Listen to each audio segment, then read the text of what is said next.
नाज़रीन, प्रोग्राम में एक बार फिर से खुशामदीद। जो वाक़या जो सानेहा आज आपके सामने रखने की कोशिश कर रहे हैं, मैं चाहता हूँ कि मेरे सोसाइटी को, मेरे माशरे को इससे एजुकेट होने की ज़रूरत है।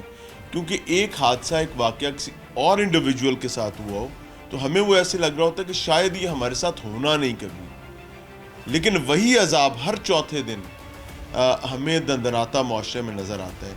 तो माहिर कानून, सीनियर माहिर कानून अज़हर सदीक साहब हमारे साथ मौजूद हैं, हमारे भाई हैं। अज़हर भाई, अस्सलाम वालेकुम। जी वालेकुम अस्सलाम। सेहत अच्छी है? बिल्कुल सब खैरियत। अज़हर भाई, जैसे जैसे टेक्नोलॉजी की एडवांसमेंट हो रही है, पहले रिश्तों वाली माइयाँ हुआ करती थी, वो घरों में रिश्ते करवाती थी। अब रिश्ता भी आपका डिजिटल मीडिया से होना है। ये अभी जो रिसेंट FIR आप पढ़ चुके हुए केस को आपने स्टडी कर लिया हुआ, ये हम किधर जा रहे हैं? बहुत शुक्रिया। देखिए, एक बात तो बड़ी बात ये है कि आप जिद्दत में जा रहे हैं, लेकिन जिद्दत की बाउंड्रीज नहीं होती, याद रखिएगा हमेशा। और सोशल मीडिया अब रेगुलेट कर ही नहीं सकते, हालात ये बन चुके हैं इस वक्त। जिस वक्त रेगुलेट करना था उस वक्त किया नहीं, और कसूर हम सब लोगों का है। और अब पॉजिटिव पहलू भी नेगेटिव नज़र आते हैं। आपने ये देख लिया है। देखिए, ये वाला जो केस है ना, ये केस भी वही नौयत है। आपने ऑनलाइन अगर ये काम करना है, ये प्रोफेशनल काम कर रहे हो, तो प्रोफेशन को रेगुलेट करना आइन के आर्टिकल 18 के तहत वफाकी और सूबाई हुकूमतों तो की जिम्मेदारी है। यानी मैं वकालत अगर कर, ये लिखा हुआ है वफाकी हुकूमत की जिम्मेदारी है। एंट्री 11 बता देता हूँ, फेडरल लेजिस्लेटिव लिस्ट 1 पार्ट 2 में वकील, जर्नलिस्ट, डॉक्टर्स, भैया आप जब काम कर लेंगे, प्रोफेशनल काम करने लगे हैं ना, वो कोई लाइसेंस नहीं लेना। जाहिर है आपको रिश्तों के हवाले से एप्लीकेशन भी आप कर रहे हैं, आज जिसका दिल चाहता है जो मर्जी बनाया जाए। और ये देखिए नतीजा आपके सामने आ गया। आपको बकायदा उसे रेगुलेट ये कहना चाह रहे हैं कि वो एप्लीकेशन भी सीधी सी बात है। ये मैं जो बताना चाह रहा हूँ आपके सामने, जिसका दिल चाहता है वहाँ बैठ के ये सारा ये काम, ये तवज्जो सियासत को छोड़ के ना, खुदारा आज ये प्रोग्राम देखे ना लोग, तो उन्हें सोचना चाहिए कि ये चीज़ें जो पहले रेगुलेट करने वाली बात है। आपको ऑनलाइन कारोबार कर रहा है ना, उस कारोबार को भी रेगुलेट करें ना यार, टैक्स भी देना है। वरना यहाँ टैक्स की चोरी, आप लगे हुए स्मगलिंग रोकने के लिए। अब तो स्मगलिंग ऑनलाइन हो रही है सारा कुछ ही, आप उसको रोकें। और ये वाला जो काम है ना, रिश्तों वाला, ये बड़ा एक सीरियस काम है यार, बड़ा नेक काम है। इस केस के अंदर भी मैं तो मैंने तहकीक नहीं कि मैं अपने आप के अंदर की फीलिंग बता रहा हूँ कि देयर इज़ एवरी पॉसिबिलिटी कि इसकी बाकायदा कोई वीडियो ही बनी होगी ब्लैकमेल करने के लिए। और ये धंधा भी है ना, ये धंधा भी है वैसे तो। और देखिए, एक पहलू तो मैं उस बच्ची की हवाले से गलती है ना कि बच्ची ने बगैर कोई वजह दिए ट्रस्ट कर लिया। देखिए, ये बाकी बच्चों अच्छा, मैं ना अज़हर भाई ऑनेस्टली, क्योंकि हमने उस खातून की आइडेंटिटी रिवील नहीं की है, मेरी डिस्कशन हुई और मुझे एक चीज़ पर बड़ी तकलीफ़ हुई कि मैंने बच्ची और उसकी फैमिली को काउंसल करने की कोशिश की कि in the longer run in चीज़ों से बचने के लिए ये मेजर्स लेने हैं। लेकिन प्रॉब्लम वॉज कि वो अपना एक बेसिक राइट के तौर पर, जो मैं कह ही नहीं रहा कि आपका राइट नहीं है, वो उस लकीर को पकड़ के पीट रही हैं कि मेरा राइट है, मैं किसी से आज़ादी से मिल सकती हूँ, अलहदगी में मिल सकती हूँ। माय प्रॉब्लम इज कि भाई आप ट्रक को कह रहे हैं कि भाई तू वजह क्यों, इसी बात खुद बचने की बात। अब देखे ना मुश्तरी और शेयरबाज क्या है, पूरी दुनिया में कॉन्सेप्ट है आपका। वो देखिए, बुनियादी तौर पर आपको इन चीज़ों को साथ लेके चलना। यहाँ क्या था, यहाँ एक ड्यू डिलिजेंस कहते हैं किसी को। मैं जायदाद खरीदने लगा हूँ तो जायदाद का मैं चेक ही ना करूँ, रजिस्ट्री जाली हो, तो कल कहें जनाब भाई आपको खुद आपके ड्यू डिलिजेंस आपने करनी थी ना। तो यहाँ हमारी बच्चियों को, हमारे वालिदैन को उसकी बड़ी तस्दीक करनी चाहिए।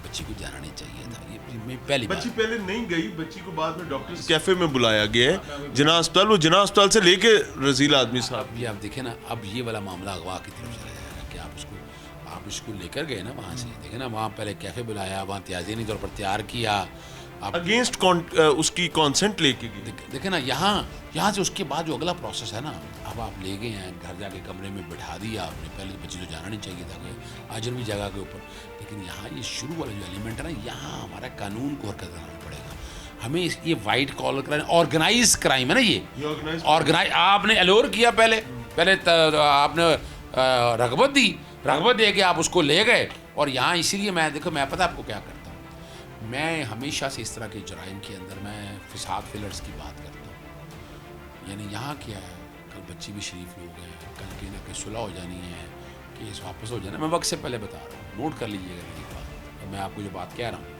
इसके लिए मैं 311 का हमेशा इजाफा करने का कहता हूँ कि अब इसमें क्या, अगवा करके लेके गए तो उसकी सज़ा बड़ी सख्त है। अगवा करके जब आप जना करेंगे या ऐसी मामलात में जाएंगे तो यहाँ वो जना बिल रज़ा और बड़ी बातें नहीं है, अगवा वाला एलिमेंट आ गया तो फिर तो चक्कर ही कोई नहीं है। और दूसरी तरफ अगर आप वैसे भी अगर जना की तरफ अगर आप चले जाते हैं तो उसकी सज़ा अपनी जगह पर मौजूद है और हमने बड़े सख्त, हमारे हदूद लात बड़े क्लियर हैं। लेकिन यहाँ वजह क्या है, एक दौर होता था ना, पुलिस 3 चीज़ों पे कॉम्प्रोमाइज़ नहीं करती थी, याद रखिएगा। एक, रेप वाले मामलों में कोई कॉम्प्रोमाइज़ नहीं था, बड़े से बड़ा पुलिस ऑफिसर हमने देखा। सर अब तो चीजें चस्के नहीं खत्म होते। देखना, कत्ल के मामलात में कोई सवाल ही पैदा नहीं होता था कि उसमें बैठ के कोई कॉम्प्रोमाइज़ होता। लेकिन अब हम देख रहे हैं कि हमारी पुलिस के इक़दार भी, वो भी सियासी मामलों में ज़्यादा उलझी पड़ी है, सरकारी मामलों में ज़्यादा उलझी पड़ी है। पुलिस के पास जब एक विक्टिम जाता है तो पहली चीज़ विक्टिम ब्लेमिंग शुरू होती है और विक्टिम से एविडेंस मांगे जाते हैं और उसके साथ ऐसे सवाल किए जाते हैं जो चस्कों और चीज़ों पर मबनी है। फिर खातून इन्वेस्टिगेटर मौजूद नहीं होती इब्तदाई स्टेज पर, मर्दों को डील करना होता है। ये जो ज्यादती शुरू कर दी है ना उन्होंने, ये वाला सारा, आपको पता है सेक्शन 154 ज़ाब्ता फौजदारी जो है वो बड़ा क्लियर है। आपने सिर्फ इतला देनी है, आपको पर्चा देना है, फौरी तौर पर रिकॉर्ड करना है, आपने इंक्वायरी और इन्वेस्टिगेशन नहीं करनी। इस वाले केस के अंदर ना आप सिर्फ इनको नहीं, इन्हें FIA को भी इन्वॉल्व करना है। वो भला पूछिए आप क्यों, क्योंकि उसके अंदर देखे ना, जहाँ यानी ये सिर्फ इन पे ना छोड़े, इन पर ना छोड़े, पीका लॉ भी आता है इसके अंदर। और इसमें FIA को भी इन्वॉल्व करना चाहिए।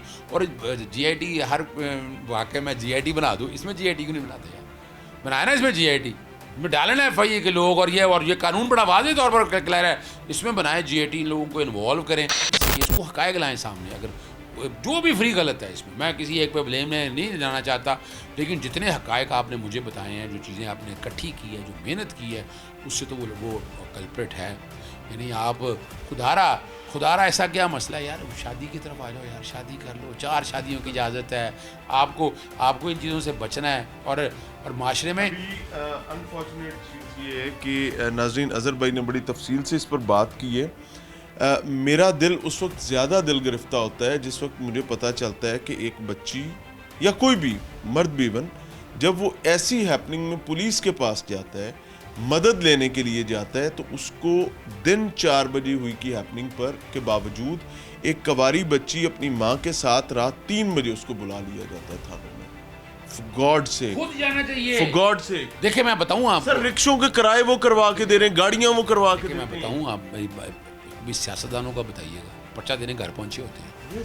और इस तरह के विक्टिम, ये ना इस तरह के केसेस ना, रेप वाले में, मर्डर वाले केस में, डकैती वाले केस में, इसमें तो खुद पहुंचना चाहिए। थाने क्यों आए अभी, क्यों थाने आऊँ मैं भाई, तुम लोग पहुंचो वहाँ पर, किस लिए हो, गाड़ियाँ किस लिए तुम्हें दी हुई हैं। और एक दौर तो ऐसा होता था कि जनाब पेन भी लेकर आए, कागज़ भी लेकर आए हैं, ये देखे ना ये सारा। और अगर आप वाकई 8% ज़्यादा कन्विक्शन रेट क्यों नहीं बढ़ रहा पुलिस का, कि आप 92% जाली पर्चे बनाते हैं और 8% सजाएँ मिलती हैं आपको। अगर आप इस तरह की खिदमत करें ना कौम की, तो यहाँ पर बुराई ख़त्म हो जाएगी। मैं तकरीबन बरतानिया 9 महीने में रह के आया हूँ यार, कमाल है। वैसे छोटी मोटी वो लड़ाई झगड़ों में तो पड़ते नहीं हैं पुलिस वाले, लेकिन इस तरह का क्राइम हो जाए, मर्डर अटैक हो जाए, असॉल्ट आ जाए, बच्चे के साथ रेप का मामला हो, और वो उनका क्विक रिस्पॉन्स, इतना मैंने देखा है 3 मिनट के अंदर रिस्पॉन्स मिलता है, 3 मिनट्स में। यहाँ पर बदकिस्मती ये है कि वो बच्ची कॉल ऑन करके 15 पर जिस टाइम किडनैप हुई है वो बताती है, उसके मुताबिक उसका फ़ोन ऑन है, 3 मिनट उसका फ़ोन ऑन रहा है 15 पर, यानी 15 पर रिस्पॉन्ड करने वाले लोग वो सुनते रहे हैं गुफ्तगू, लेकिन वो माशाल्लाह इतने अजीम लोग थे कि पूरे 2 घंटे बाद उनका रिस्पॉन्स आया। सो मैं मजबूर हूँ ये कहने पर कि पंजाब पुलिस जिंदाबाद। और IG साहब, मेरी रिक्वेस्ट इतनी सी है कि ये मनसब है आपको मिला हुआ है, इसकी जवाबदेही आपने करनी है और आपसे की जाएगी, पूछा भी जाएगा। लेकिन अगर आप लगता है आपको कि आप इसको कंट्रोल नहीं कर पा रहे, तो बराए करम इस चीज़ को ज़हन में रखें, ये कुर्सी जनाजा नहीं। यस, अस्सलाम।